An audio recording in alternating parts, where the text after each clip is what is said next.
What I wanted to do was talk a bit about how I think these findings are part of a broader system of racial discrimination that dates back to the institution of slavery. So folks know that this is 2019. This is the 400th anniversary of Black people's arrival in Jamestown, Virginia.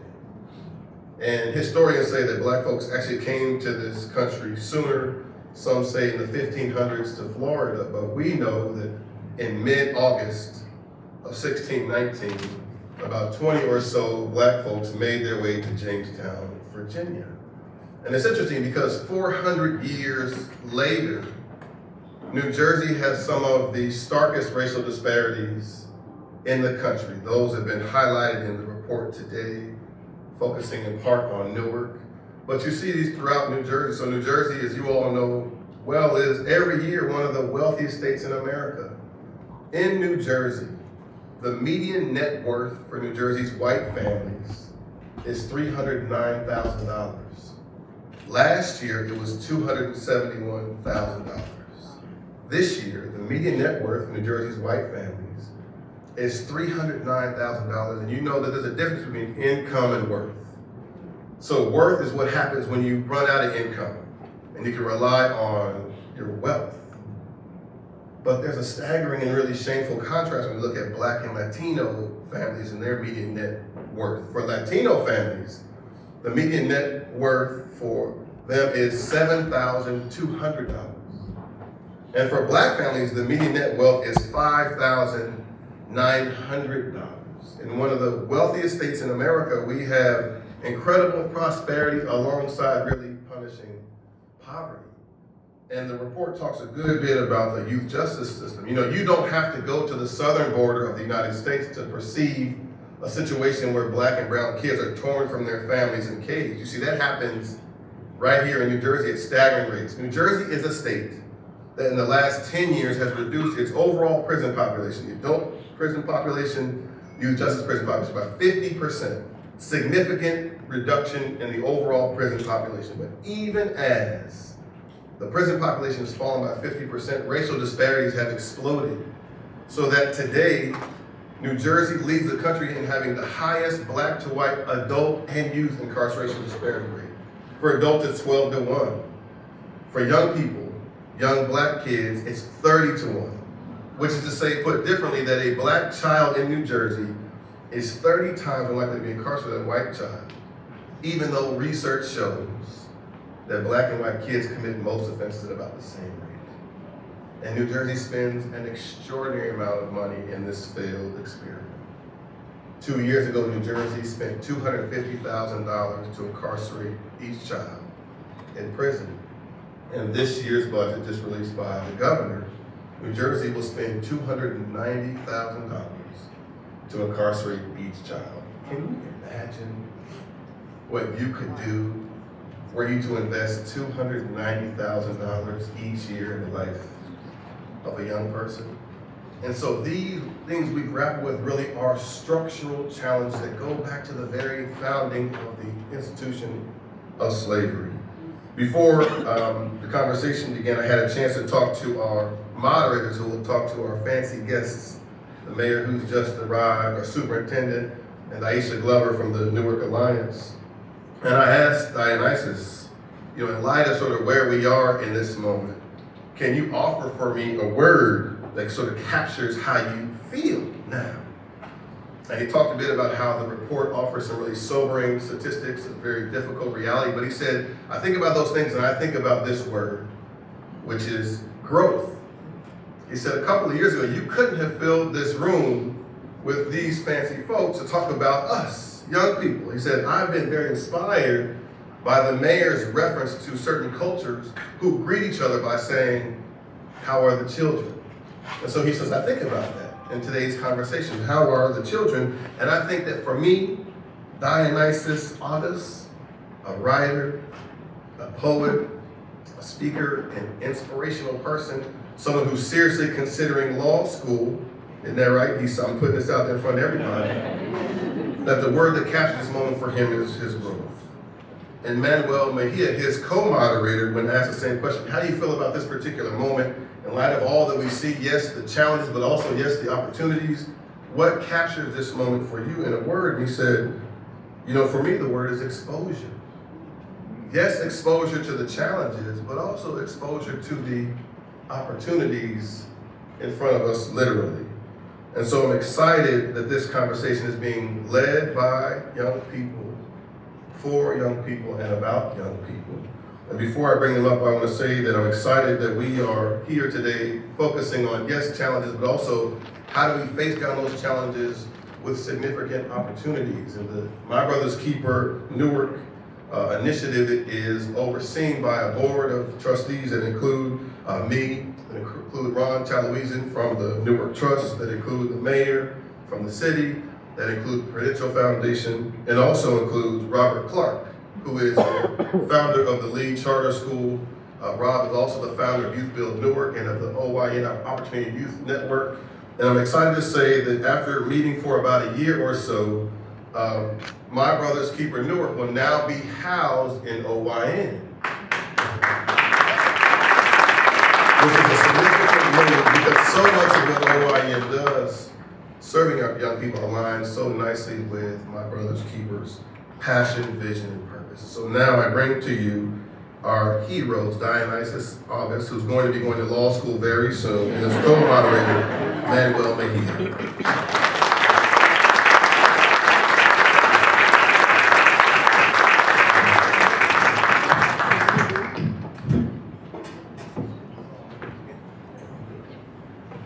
Man, let's sit down. So good morning, everybody. My name again is Dionysus August. Yes, that is my name. I appreciate everyone for coming out. And I appreciate all you guys for being in this room, spending this time with us. You guys will be here for another good, maybe hour and 30 minutes. We'll be talking about some good stuff, I promise. And I also want to thank ACNJ for making this report in the first place. As I was reading through the report, I'm going to grab my report so I can give you a quote.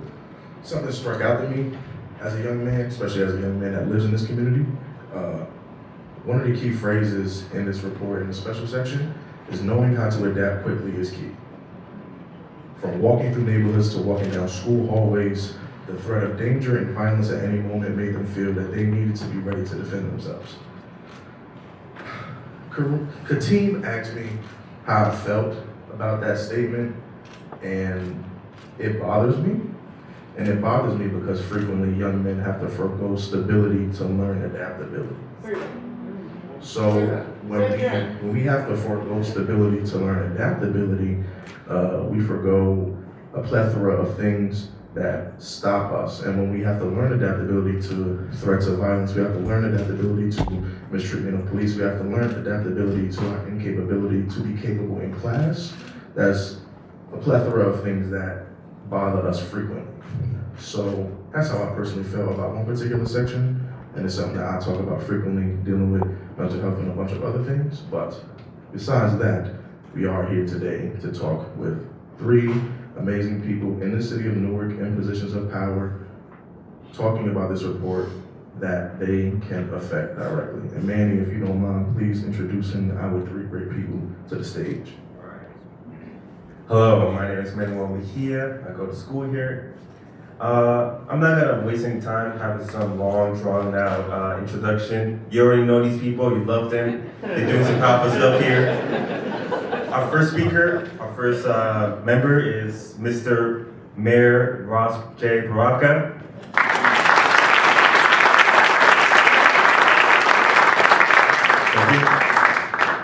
Our second guest, Mr. Superintendent Roger Leon.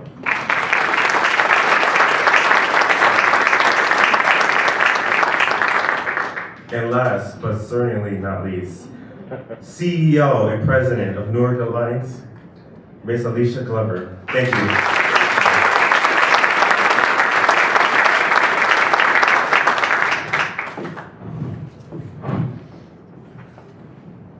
All right, thank you so much for being here. It's no secret that you guys are so highly successful in your respective fields. So my first question for you guys is, I'm sorry.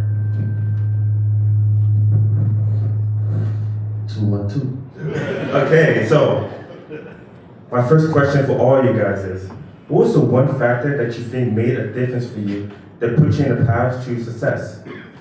So we can start from you, Ms. Mayor. I don't know if it was one factor. It was a series of things that helped me become successful.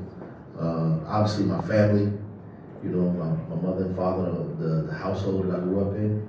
I had great friends too. I grew up with great friends in my neighborhood. You know, on Avon and 14th, 11th Street, had good friends who saw something in me.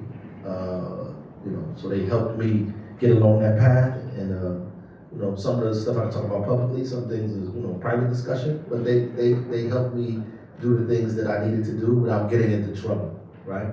And I had a love of reading and writing, you know, and when all else failed, I always fell back on my ability to read and write, you know, write my own poetry, be creative, read and study, and those things helped me out tremendously.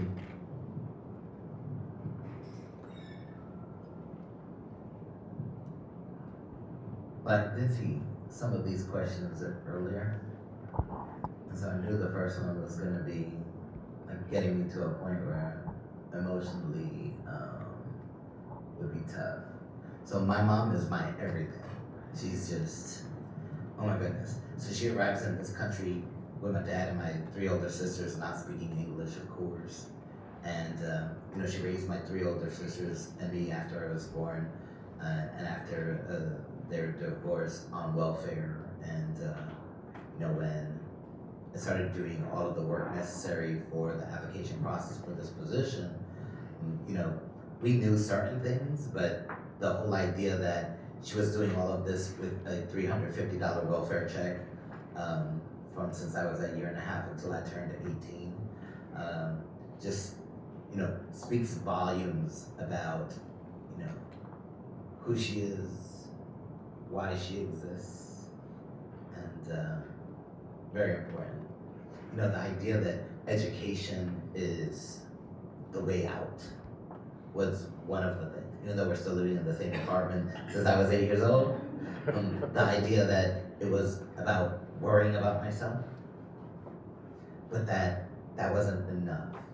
Like, she didn't raise me or teach us to just be good people. She did that, but it was this sense of worrying about everybody else and making sure that everybody else was okay.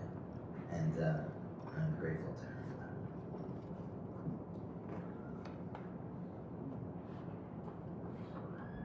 Is this on? Okay, great. Good morning, everyone. Good morning. So the superintendent is gonna make me switch my answer and get all sentimental. But I think we take that for granted, right? So I think, yes, I had my mother, she was amazing, she still is, really strong, provided the foundation, but it was this. So I actually don't wanna just kind of gloss over that, because not everybody has that. And even in the need to be adaptable and in the struggles of growing up in a single mother household on public assistance, there was a certain level of stability that we still found, right? And so I think I am where I am, and I have the level of confidence that I have because I learned very early on ways to find stability within the unstableness of it all. And a lot of that came from my mother. We appreciate all three of you for giving those answers, and thank you for trusting us with your emotions at this moment in time. So to also jump right in, Superintendent Leon, I do have a question for you about how do you feel trauma impacts chronic absenteeism, school safety, and high school graduation? I mean, absolutely. I mean, it impacts in every aspect of our students. I think one of the important things, in particular, the incredible work that ACNJ has done, as well as all of the research, you know, and inquiries that I did starting in July 1 when I assumed this role, is that we're good at saying there's a problem. Sometimes we don't acknowledge it, but we seldom do anything about it. So the whole idea that mental health issues are real, we know that we have adults that have mental health problems, and that if we don't do something intentional about it in the schools, that what we'll do for our mayor is just, and all of the citizens, is just continue to produce adults who actually have mental health problems. So really attacking it, it makes important decisions for our students to determine not to come to school, to determine to come to school and not to be as effective as they can be, that it doesn't provide excuses, but true, in fact, impediments for them to be actually successful. So the second part to this, I want to say something directly to that, if it's okay? Absolutely. Yeah.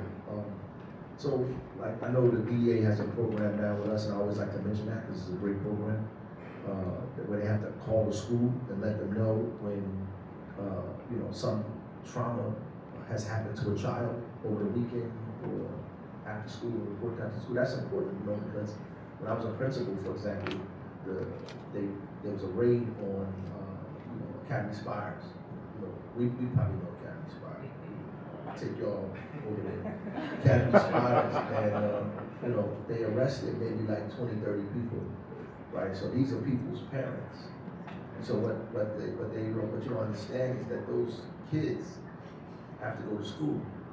So some of those kids probably went to school and came to school not knowing where they was gonna go when they left the school or what was happening to them. Or some of them probably didn't even make it to school, right? They probably felt like, I didn't want to be bothered with what's going on. I just experienced some serious trauma in my house. So that's, this is difficult. And that subject alone is a whole panel, hours of discussion of how do you deal with that?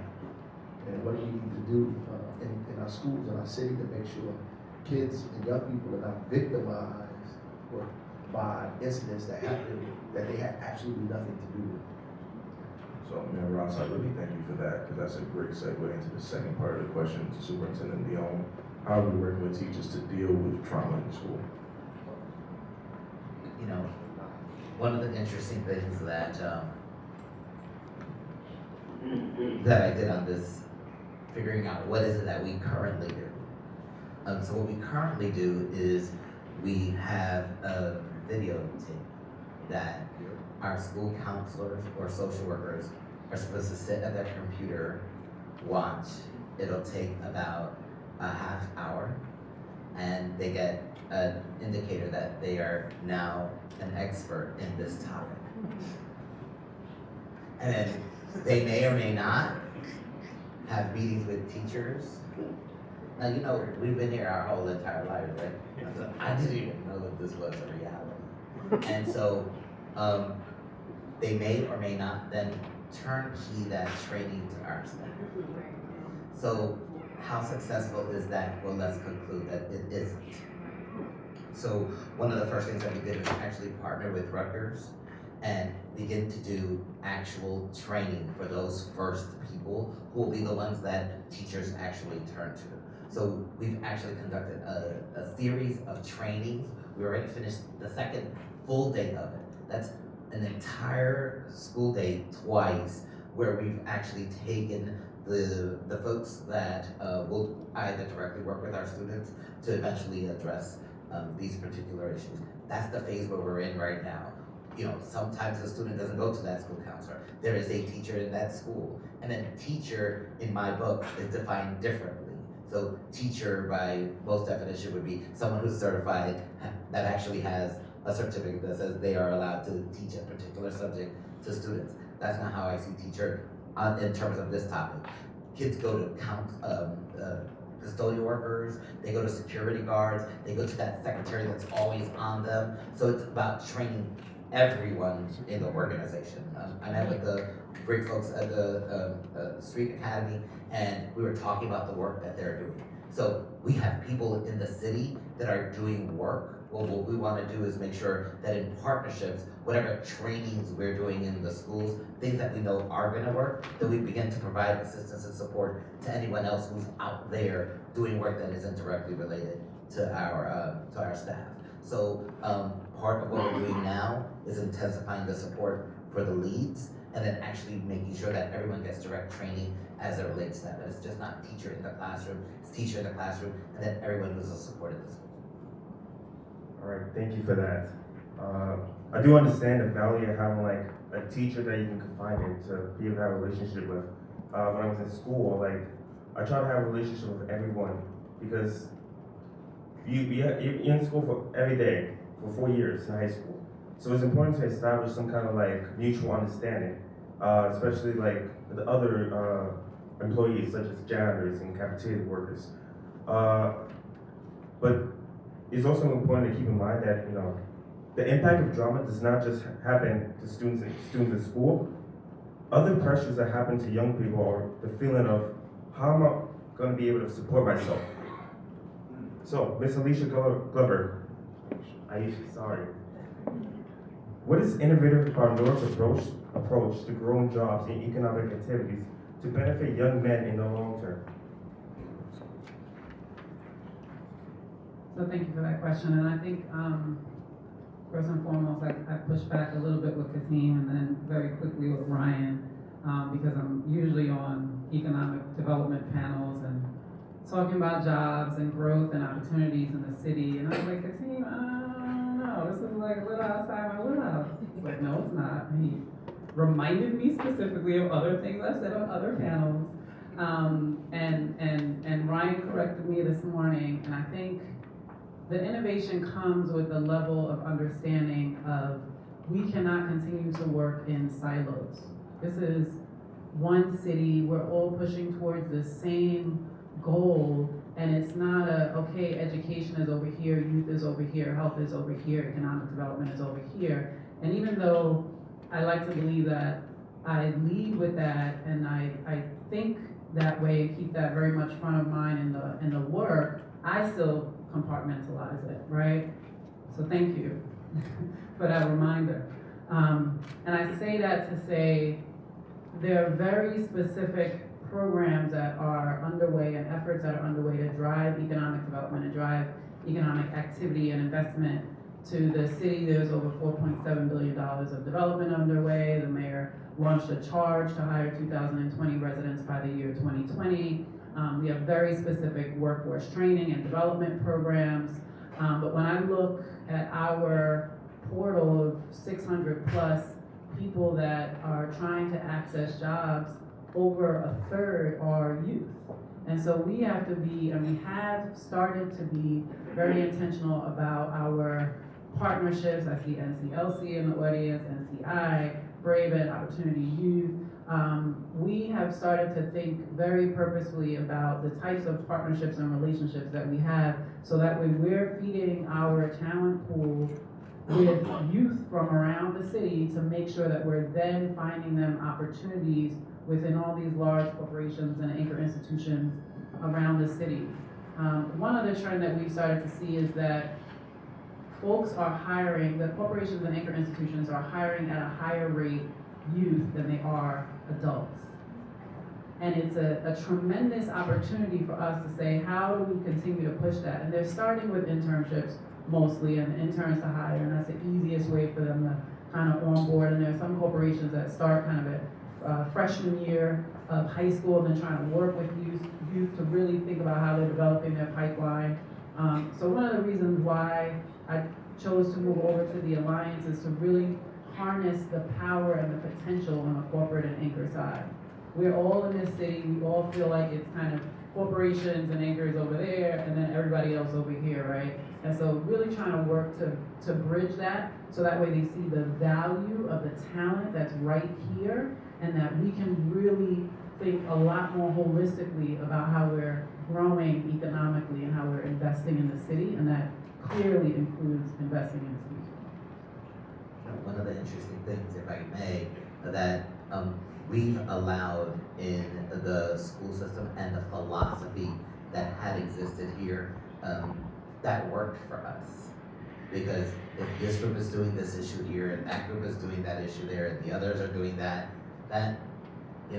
the movement at the schools, how it impacts the whole thing, we were good and happy, I would argue, with things being dissected. And so part of what I am doing, because I disagree with all of that, is creating a new ecosystem in our school district that speaks to working actually collaboratively together. The hard part is that there are too many good people who've been trying to do their parts. So sometimes the pieces are actually bigger than the whole, where somebody thinks that my part is so important that the fact that you want to try and fix the whole thing is not important because my part is what's most important. So the little piece is bigger than trying to fix the whole thing.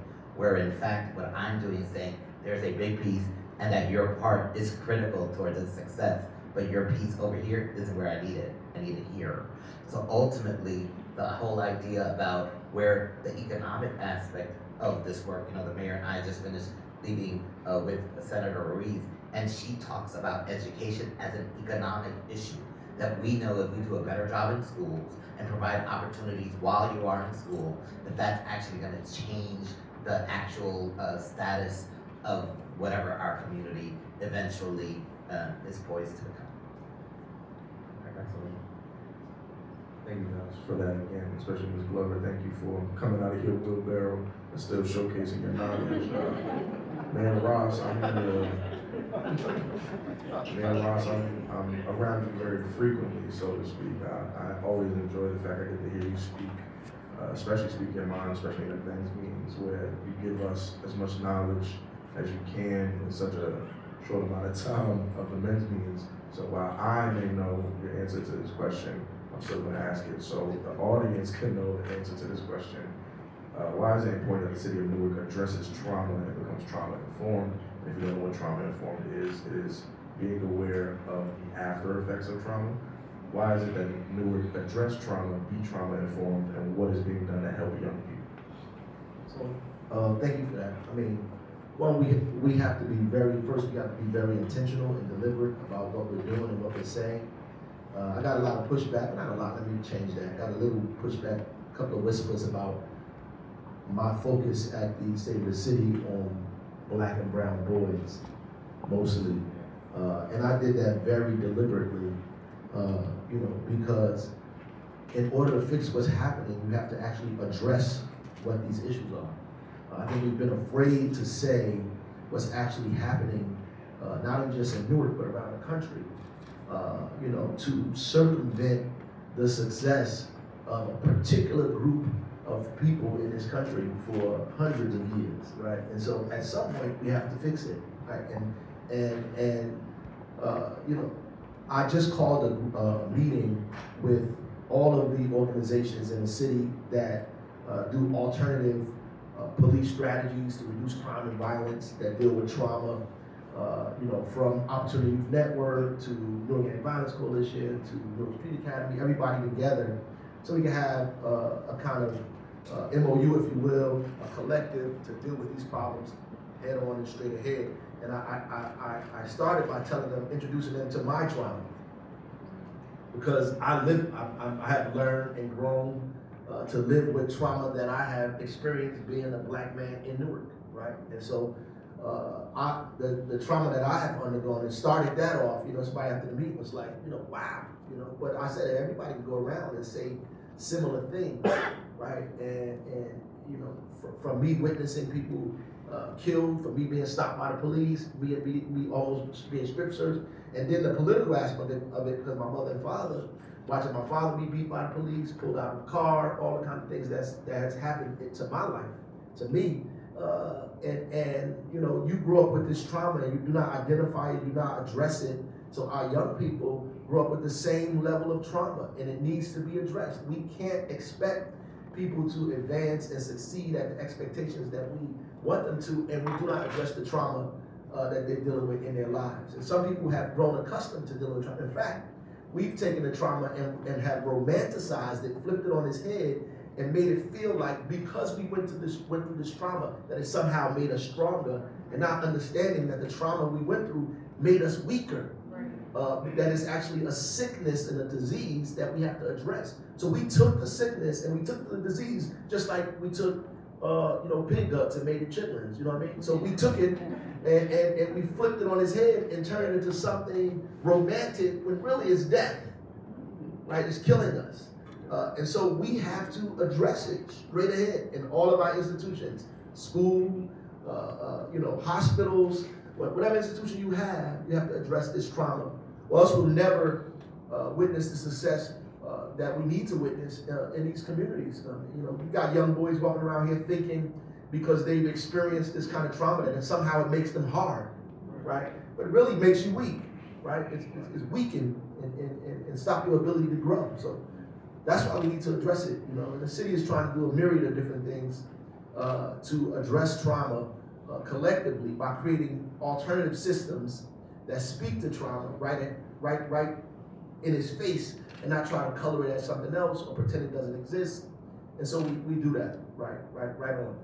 Thank you, man. Baraka. Just quickly add to that, and I just want to commend the mayor on his State of the City address, because you kind of seen the evolution over the years, and I think we've reached this point and this moment in our city where we have to call things out, right? And so we can't keep dressing it for show and saying, this is where we are, this is where we're heading. We have to kind of call out what is not always comfortable to call out, and it was important that he did that in a space that didn't look like this, right? So that there was strong representation of corporations in the room, developers, investors, people that probably would not have otherwise had that conversation one-on-one with the mayor, where I literally had people coming to me after and saying, I'm wondering how we could fit in. And that's the exact point that we should be at. We should be thinking about our programs, our initiatives, our efforts, and how we are directly addressing the realities that exist. Not the perception that we, you clean up before you have company, right? You want your house to look a certain way and tidy, but the reality is that you have to face that reality, and you have to bring people in a way that is bold and unapologetic and intentional, and forces people to figure out how they fit in to that goal, right? And not vice versa. Thank you, Mayor Ross and Ms. Glover, for that. Sorry, Superintendent Leon. We do got some more questions we want to ask you guys. Well, I love that we're talking about trauma and how it needs to be addressed. So my question is for Mr. Superintendent. It's about school discipline. How can we adjust disciplinary policies to reflect restorative justice practices? So, for example, if a student were to walk in without a uniform, sometimes that can lead to in-school suspension, resulting in the student being separated from the class environment and therefore not learning. So how can we make policies to be more inclusive? So I knew the mic question would come back to me, right? I'm always ready. So one of the things, so I'm gonna get to the answer to that question. Part of the attendance policy that we have in this district right now creates an attendance problem. Because the first sentence off of it says, you could be out 10 days of school, you only need to be in school for 170 days. So automatically, if you read that and you're a student, you're like, bet, I could be out 10 days. When we know the report out of Chicago says that once you hit that 10% absence, that's one of the 3 critical criteria for dropping out of high school as early as grade 3.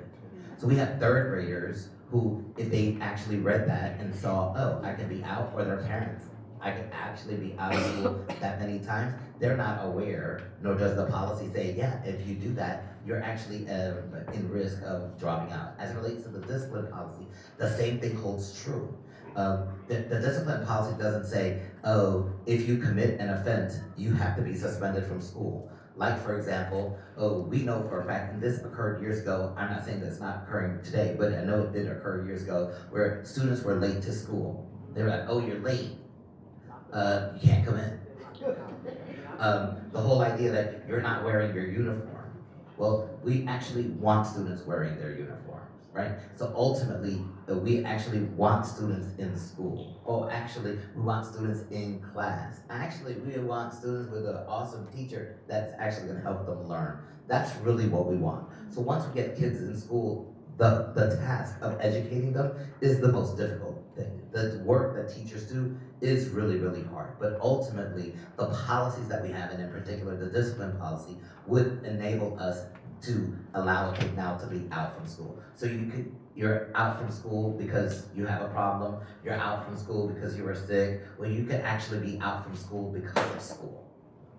That's the problem. So the discipline policy, there are a lot of people that work on creating, the discipline policy is new. It changed about what, a year and a half, 2 years ago? There are a lot of great people that worked on creating the new policy with all of these restorative practices that still allow a principal to suspend you for whatever reason that they want to. It doesn't actually get to the point of creating an opportunity to address the actual issues and become successful. How do you fix the uniform? Well, at University High School, when I was principal there wasn't a uniform policy in the district, but I required everyone to wear gray from the bottom, from the waist down, and maroon from the waist up. And I had a lot of clothes in the closet in my office that was there with a lot of dust that you could wear if you forgot to do that. And so what happened is most students didn't want to wear that. I used to weigh 350 pounds, so it would be really, really baggy clothes on most of our students.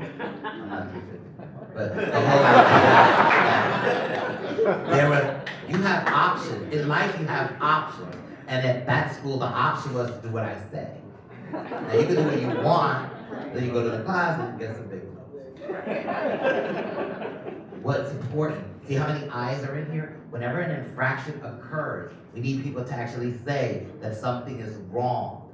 I just wanted to do this, and I know you're gonna be mad, and I just met you, and I love you. But at the start of the year, I met with all of the students, grades 8 through 12, at 2,500 intervals. I met with all 8th graders. I have a script that I wrote myself, and I know all the questions that I'm asking. I know the answer to the question I'm asking. But this time I decided to ask 8th graders a question, and I wasn't ready for that answer to the mayor's prior point about trauma. Imagine 2,500 students in the room, and I was really far away from them because of where the PowerPoint was located. And I asked them, how many of you have a family member, not somebody who's your brother, he's my brother, not somebody who's your brother, but somebody that is a blood relative, not even like a foster person, not even a step brother, your actual blood, and you lost them to violence. And 2,000 students' hands went up. So they couldn't see me, but my staff members who were next to me, prepping me, knew that that wasn't one of the questions I was supposed to ask. It wasn't a question that I was ready for the answer. And I began to cry. Now they couldn't see me, and they don't even know this, but when I meet with them as 9th graders, I'm gonna tell them that what I did on the side was cry. Because one of the biggest problems about trauma is the numbing effect of it. So I was assessing, oh my goodness, it's unfair that you are 13 years old and your brother is dead because somebody decided to kill them. And then how are we non-responsive to that? A teacher in a classroom who's supposed to provide the services that are important has tally marks. And I walk behind her and I said, what is that? It said 48. I said, what did that mean? She said, that's the 48th child that has died. A teacher should not be doing those tally marks. She wasn't even talking about the child anymore. She was just waiting for the next tally. That's powerful. That's actually a perfect follow-up to my next question, pertaining to teachers and the relationship between teachers and students. So, what is being done to train the teachers in the workforce so that they can be better connected and relate to the students?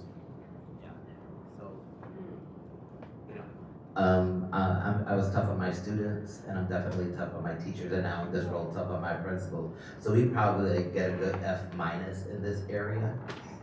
So the whole idea that we have staff development days, that's an opportunity for us to have students not with our staff members, and then to really intensify assistance support. So we need to do things intentional that we know are gonna help us get out of the hole as it relates to like literacy instruction, math instruction, and all of the important content areas. We avoid teaching the arts and providing PD with regards to the arts, so making sure that there are opportunities that are afforded with them. Part of what will actually change is that there has to be dedication to time. So part of what happened to me has to happen to people. Some people don't know. As a principal, I required all of my new teachers to visit the houses of their students by the October 30th. Why October 30th? I don't know, but it was to avoid this. I walked into a classroom and a teacher was disciplining a student in particular and saying, you know, your mother has to come in because you're really, really disrespectful, and the kid just didn't respond, and she says, I'm gonna call her this afternoon, and I walked up to the teacher and whispered in his ear, you know, are you aware that the child's mother is actually dead? She died a couple of years ago. So that resulted in teachers having to go to the house, and I only made new teachers do that. Now the whole idea about making people do things I'm actually kind of good at, but the ultimate point is that if you don't know your students, I'm looking at him right now, I have no idea who he is, okay? But he has a story, and he has a life. And if I'm gonna educate them, I have to learn all of that. So we have to train our teaching staff in particular to know the importance of doing that and then to actually go do it. Super. Leon, please give your microphone. Next question is towards you. So, as an artist, I felt misrepresented in my first high school. I was actually banned from doodling in class because my principal felt like it was a distraction for me, when in reality that's what I used to focus. And a lot of my teachers, specifically my civics teacher, she looked at me coming to class and said, if you don't doodle, you have to get out, which her taking that stand has definitely helped me in the long run. So I'm gonna ask you, how are we preparing students to be ready to take on STEM and creative opportunities? And what are we doing to change the curriculum to affect that? Yeah, so that's an extremely important aspect of it. The answer is a whole lot longer than what I will give you, but actually having teachers rewrite curriculum is one aspect of it. Our teachers are being told what to do, and they're not really playing a critical role in that. Yesterday, I announced at our budget hearing that, you know, we have an Amistad bill that kind of dictates what we actually should do, and then we do a good job of failing to do that. So a part of really creating a civics curriculum in our schools so that students actually take, when the mayor was a student at University High School and I was a student at Science High School, there were opportunities that we actually had then that don't exist today for whatever the reasons are. So bringing some aspects of really important learnings that I've heard in the past is critical. Internship opportunities. Audible is doing an awesome job at modeling what that actually is supposed to look like. They started it with North Star. 2 years ago, they asked me, you know, of the high schools, which was the high school. So we actually created a partnership at Science High School as it relates to that. There are upticks that are going to occur in all of our comprehensive high schools. So that academy opportunities will provide true choice for people. So if you want to go to the school across town, it's going to be a school that's going to provide you with a unique opportunity. You know, each high school will have a different focus. So the way we see our comprehensive high schools today is something that we're actually kind of jump starting. So internships, mentoring becomes extremely important. You know, there are people who have reached out to me as early as a little while ago, and definitely in the months leading to even this conversation about the importance of their roles in helping in the work. So there are big announcements. The mayor and I did a big announcement at Eastside High School with regards to Montclair State University and the American Federation of Teachers. We're going to be doing those major announcements with partners between higher education and a business organization to help us move the conversation. Westside is the next announcement. Rutgers School of Business, since it's a block away, and Google. It'll transform what our schools look like so that our students see them as not only the building that everyone is walking to, but one that they're going to be able to walk out from leading the way. Definitely thank you for that, Superintendent Leon, and definitely thank you for giving us the information. Mayor Ross, you are a big art man. You take art as seriously as you take your own life. How is Newark positioning itself to help arts and tech sectors flourish, and how are young men of color a part of that growth? So, you know, Newark just got rated recently as one of the top 10 most thriving communities for artists in the nation. So This, you know, our, yeah, it deserves a clap, right? Actually has really nothing to do with me, except that we create spaces and opportunity for artists to actually feel like they are a part of the social and economic fabric of the city, that the city can't grow unless there's a significant number of artists in it. And we take the posture that communities can be redeveloped or changed when artists come in them, right? So you probably do better with 100,000 more artists than 100,000 more police, right? So you infuse those people in the community, they begin to transform what that community is, what it looks like. That's why we put that stage on Clinton Avenue. So we did the art around on the ground there, and everything else would be messed up. Won't nobody mess with that part, right? So we want to continue to do things like that and make artists feel artist co-ops, artists housing, create opportunities for young artists and incubate them in the city. And the tech community is also growing because of businesses like Audible that sit here, because of the fiber that exists here in our city, because of the venture capital fund that incubates new artists, NJIT, NJII, the incubator they have at NJIT, all of the things that are happening towards tech helps the city to grow in that area. And we are focusing heavily on trying to get more of our young people involved in coding, summer coding camps, coding at NJIT, after school coding opportunities. We have Women Who Code, Newark Code, all these organizations that we're trying to target very specifically people of our community so they can get involved in these things. In a general sense, what we have a tendency to do is look at everything that's wrong, right? We look at everything, because we play defense very well. We look at everything that's wrong and we build off, we say what's wrong and then we stop there, right? So what we should do is begin looking at the things that have been successful and figure out, do they have a relationship to the people in the community who have not witnessed that success, right? Then figure out, why aren't they in those spaces, right? So some people are successful. Some people are involved in all of these things. How come these people aren't? Like, how come this subgroup of folks are not involved or are a part of the success that everybody else is experiencing, and begin to figure out how to do that and go backwards from that final phase. And that's what we're trying to do around all of the things that are happening in the city. All right. We all heard of the starving artists. You can work hard to flourish your artwork, but you may not be able to make the money to see a nice life. So my question is for Ms. Glover. Is there any strategies in mind currently to help cultivate young men and their arts, and to be able to be financially stable in the process? Sure. So when I was overseeing the Newark Community Economic Development Corporation, we launched programs specifically so that artists could be treated as entrepreneurs. So oftentimes, and I can say this, my husband's a music producer, they're so creative and they're off on their own and not really thinking about how this can be a successful kind of revenue generating business. And so we launched a series of programs for artists, some that were in partnership with Women in Media, to address specifically and provide skills around business management, around cash flow management, marketing, your business development practices, so that way you begin to see yourself as an entrepreneur, not only an artist.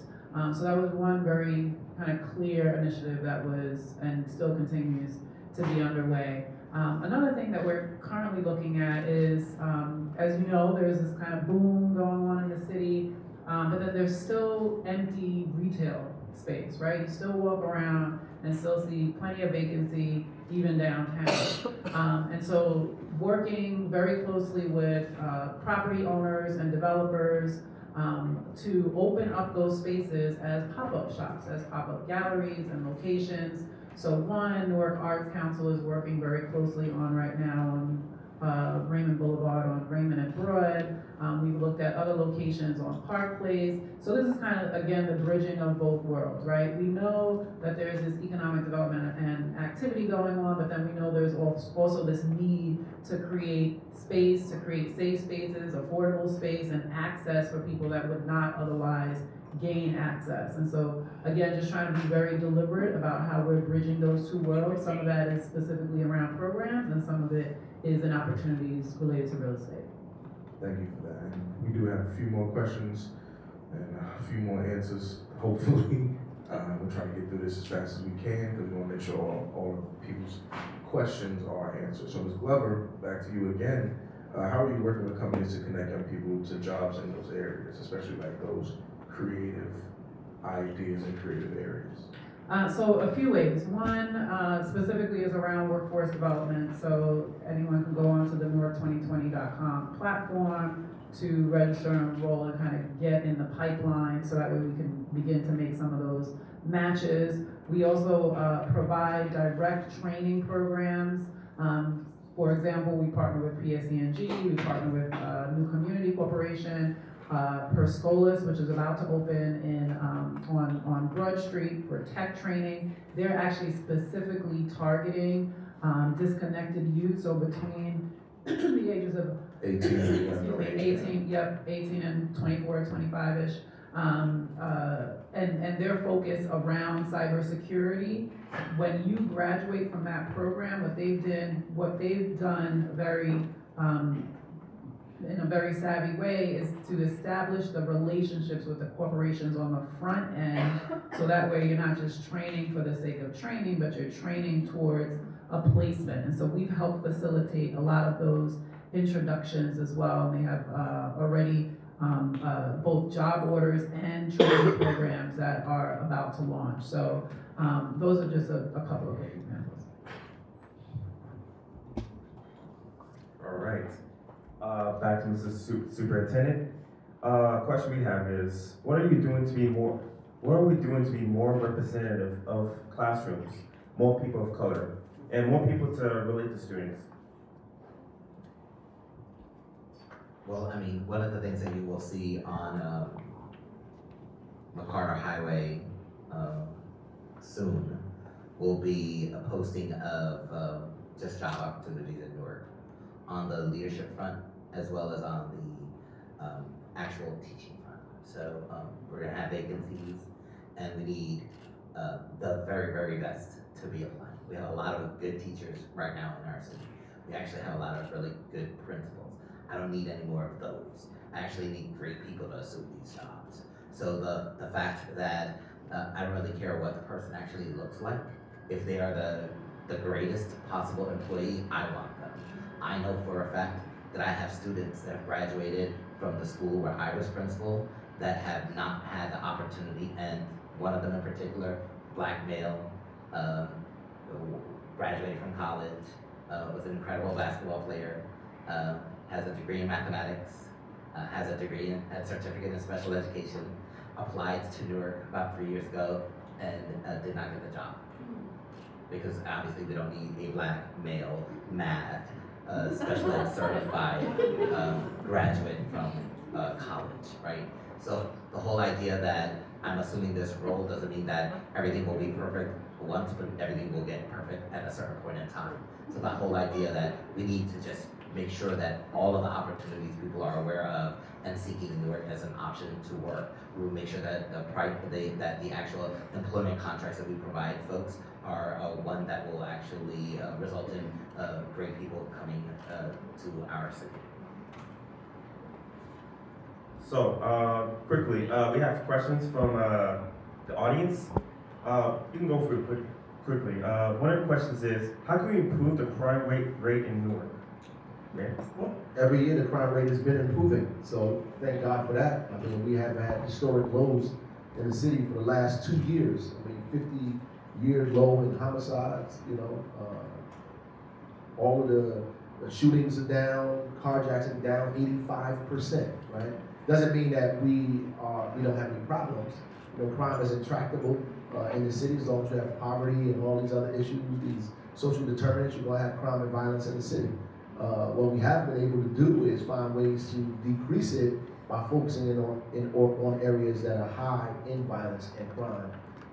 So there's a lot more work to be done in that area. There's always going to be more work to be done in that area. But we have been experiencing some success in the last couple of years. Another question from the audience. A young person gives you their story of when they were going to school and their cousin murdered in the middle of the street. And this young person had to view this and hope their cousin has such a thing happen. And the young person would like to know, how can kids feel safe going to school and coming from school? Well, that's why we established the Newark Community Street Team, and we have Safe Passageway to School. What we need to do is get some more money to fund it so they can expand it across the city and have it at every school as opposed to a preschool, right? So we have Safe Passageway. Some schools experience it, some schools are not, because we have not funded it at that level. And so that's why we are pulling together the law enforcement agencies next week. We met with the providers the week before. So we're going to meet with the law enforcement agencies and begin to divert funding from those organizations and begin to use them on alternative strategies like that, right? So you take all of the police agencies in this area, we talk about a couple $100 million that can be used to begin to create opportunities to do alternative policing and violence reduction strategies that are community-based. That's what we want to do. I think it's more effective in some aspects. All right. Another question we have is for the superintendent. How can we improve the school system to make people want to go to school? That's the biggest question there is. Alright, we're gonna get that answer, we're gonna be good. But obviously, that's what has to happen. We have to, for all intents and purposes, students do not come to school because they're going to get an education, become successful, and then get a job and raise a family and hopefully, I know the mayor and I always talk about this, but we definitely want them to obviously do all of that and then stay in Newark, right? That's not the majority of our students. That is what our goal is, but kids want to come to school because their friends are there. So what do? Provide opportunities where they're not with their friends. So the whole idea of making sure that we have tapped into what the wants are becomes important. You do that by conducting needs assessments with your students, actually asking them, what are the type of classes you actually want here? There's a process that, we have a board member here, there's a process that will allow us to do certain things. When the mayor was principal at Central High School, he thought of some incredible classes that no one was doing in the city of Newark. All that he did, he created with his brilliance, the course. I walked it through the district's policy process. It got approved, and there were students that were actually taking classes after school. Students at Central High School were staying after school, not because they couldn't do math, but because they wanted to excel in the advanced placement courses and the incredible opportunities he was providing. 32%, 29% in literacy and math scores rose at that school because of his leadership. But it was because he knew that what they wanted is what was going to make them come to school. It's not, fixing schools is not easy. And obviously addressing and changing an entire school system is the biggest challenge of my life, and I get it. But I know that if I actually have them helping me figure it out, that's how we're gonna do it. So making sure that we have a good pulse on what our students are believing and needing, and then actually giving it to them.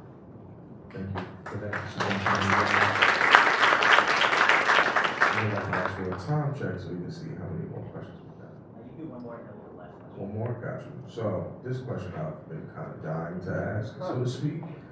As the city grows, how can we make sure that young men from all wards are active participants? And when we say active participants, we don't mean getting them jobs, we mean helping them learn how to be entrepreneurs, helping them teach the young people behind them how to be entrepreneurs, and how to make sure those young people keep that cycle in the system. So first I would say, bring it to the men's meeting, but That's a fact. I sat in a meeting yesterday, 3 African-American young guys in a meeting who are getting ready to develop 3 projects. One across the street from Weequahic High School, one up the street on Lyons Avenue, the other one on Orange Street, right? These 3 gentlemen met each other at the men's meeting. They met each other, they formed a corporation, they partnered with a large developer, they came to the city, talked to us about their projects, they gave us their performer, and now they're getting ready to develop these projects, right? So our job is not to see things as they are, but see them as they should be, right? And then you have to have the idea that everything that happens in the city happens because of you, not in spite of you. And then you take that position and you begin to get out here and take everything that people are using to enrich themselves and understand that you have to do those things for yourself and your family. And then the city has to provide pathways for you to get that done specifically. And so not only do we have these programs where we are allowing people to get property in the city, we are also partnering them with developers. We have an ordinance in the city now, the tax abatement ordinance said you get a tax abatement in the city, you have to have a minority co-developer, which means that we need people to start their businesses, their corporation, their development company, so they can become a co-developer, not a subcontractor, but a co-developer that has equity in the project, right? And so that's what those young guys did. They found that opportunity, attached themselves to somebody, and began identifying properties that they know exist because they live in those communities, that developers don't know exist because they all hanging around downtown trying to find big properties. They said, look, I live in this neighborhood, this property is empty, it's been empty for 15 years, I'm gonna build something on it, particularly since now I have the ability to do that with a new ordinance that gives me the opportunity to be a minority co-developer. I'm gonna find somebody who has the capital to help me invest in this project and tell them, you can't do this project unless I'm at the table, right? And then come downtown with the mayor and say, listen, we wanna do this project and we brought this guy here to help us. Not he wanna do the project and he brought us here to help us. We wanna do the project and he's here to help us get this done. And those programs exist. We have to begin to be forward thinking and take advantage of that stuff. We have to impose on our students thinking. And we have to help them see something that they perhaps don't realize or disrupt their abnormal. And, magical things happen in threes. So you have the 3 doctors from University High School. What did they do? They created a pact. And then they actually wrote the book, The Pact. At one point in time in this city, we required all 9th graders when they were actually arriving into high school to that be their required reading material during the course of the summer, so they can actually see that they actually have the potential. And sometimes the school system is the barrier. Part of the work is to flip that on its head, let them see how beautiful they can actually be, and then help them accomplish that. So I just want to quickly add to what the mayor is saying, because it's worth kind of just doubling down. There's 2 kind of sides to that coin, right? The city advanced legislation and set up the programs and has begun to really establish a system to support minority developers. But the other side of that is the individuals taking responsibility and being proactive, going to the men's meeting, coming back to the mayor, forming their entity, going about it the right way, right? So to his earlier point of kind of not being spectators or complaining, for lack of a better term, we have to be really active in how we want to shape the city because it's developing with or without us, right? And so no matter how many systems the mayor, the city puts in place to make sure that we are kind of building a safety net, people actually, you have to take advantage of that, right? And you have to go about it the right way. So I think it's just important to kind of double down and say that there are a lot of resources, and so that's why forums like this are really critical in kind of getting the word out. There are a lot of resources, but they have to be identified and they have to be taken advantage of. Okay, final question. Is there an issue that you would like to work on that you haven't had the time to address? We can start with you, Mr. Mayor. Well, one of the issues we're beginning to address it now is this universal basic income that we haven't been able to address. I just raised it at the last State of the City with the help of Aisha Glover, when she's at NCDC and still helping us now, and Kevin, who's out here somewhere, who's working point on getting us around this universal basic income. I believe is something that we need. And that's basically making sure, that people have basic sustenance. I mean, we're able to put a person on the moon, we're just not able to make sure everybody eats. We can, talk to people all over the world without leaving our seat. We just can't make sure people are able to pay their rent, right? And so we have to figure out a way to make those things happen. So we want to run a pilot, a test here in the city of Newark, and we're going to spend a lot of time working on that to begin to create this concept and idea around universal basic income. That's something that we're going to work on very strong this year and the next. No issues. So, we finished submitting a budget. There are some serious implications to it. So, you know, making sure that the goals that we have for the district, based on the needs that we're analyzing, that's just an ongoing process, and making sure that when we create timelines with this strategic plan that is going to be launched in June, that it is going to set a different mindset about what schooling is supposed to be like for people in Newark.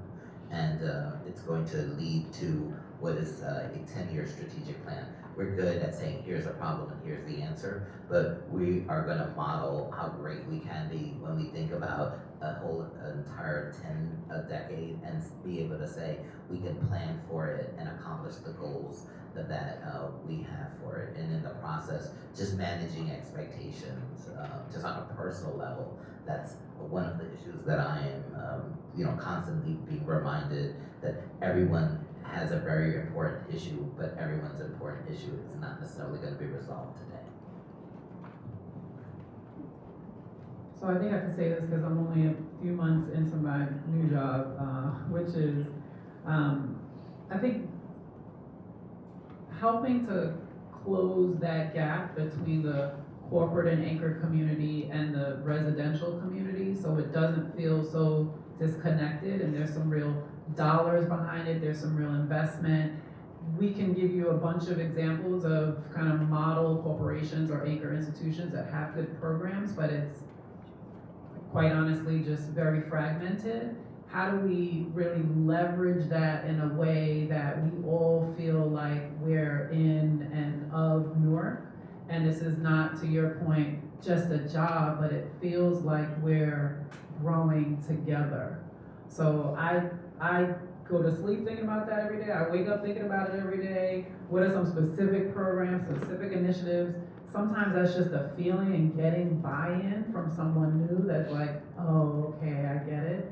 But really trying to address that and close that gap in a way that we all feel like the city is growing together. Thank you guys. I want to thank you guys personally for taking the time to come here and giving us insightful information and critiques. Have anything more? Again, I want to thank you guys for coming out. Thank you guys for trusting us with some of the more particular parts of your stories, of your past, and the things that helped you get to where you are today. And also want to thank everyone in the audience for being a part of us, as well as paying attention to these powerful people that are sitting right in front of us. Please remember that these powerful people look like us, and you should support the powerful people that look like you. And you are supporting the powerful people that look like you by coming in here and making sure they see that you love them just as much as they love you. So with that being said, thank you for being here today.